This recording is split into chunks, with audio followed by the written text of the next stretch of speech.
हम अदालत थोड़ी है, ये बात जाके अदालत में करो। सियासी तजिया भाई आपका क्या है जो मौजूदा सूरत, आप इतना पुराना आपने सारी सियासत पढ़ी है, इस वक्त हुकूमत क्या अदम एतमाद आ सकती है, जा सकती है हुकूमत? मुझे बहुत इंतहाई अफसोस है, मैं मुल्क को आज 1971 से बदतर सूरत हाल में देख रहा हूँ।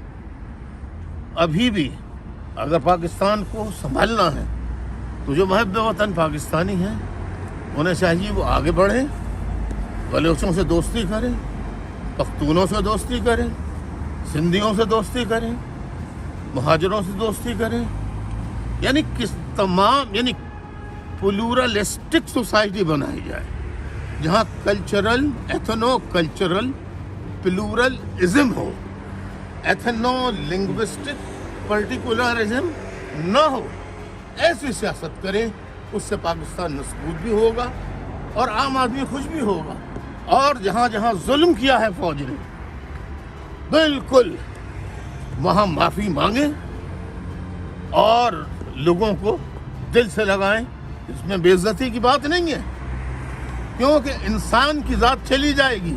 मुल्क कायम रहने के लिए बनते हैं, तो जर्नैलों को अपनी अना का मसला नहीं बनाना चाहिए। अगर उन्हें वतन अजीज़ है तो वतन की खातिर वो उन लोगों से जिन जिन पर मजालिम किए हैं सबसे माफ़ी मांगे और मुल्क को। आप हाथ बढ़ाते हैं फौज की तरफ के, आप पे अगर फौज मुझसे कहेगी तो मैं अपना किरदार अदा करने के लिए तैयार हूँ। इसमें आप पे जो इल्ज़ाम लगे कि इंडिया के हवाले से और ये सारी जो मुख्तलिफ लोगों पे भी लगते हैं, आप अपने आप को मुहब्बे वतन पाकिस्तानी समझते हैं? मैं कल भी था, मैं तो आज भी चाहता हूँ कि किस तरीके से पाकिस्तान संवर जाए। YouTube पर गुगली टीवी देखने के लिए youtube.com की सर्च बार में गुगली टीवी टाइप करें। गुगली टीवी के पेज पर सुर्ख रंग के सब्सक्रिप्शन वाले बटन पर क्लिक करना ना भूलिए। YouTube पर अपलोड होने वाली वीडियो से बाखबर रहने के लिए बेल आइकॉन पर क्लिक कीजिए। आपको हर नई आने वाली वीडियो के बारे में नोटिफिकेशन मौसूल हो जाएगा।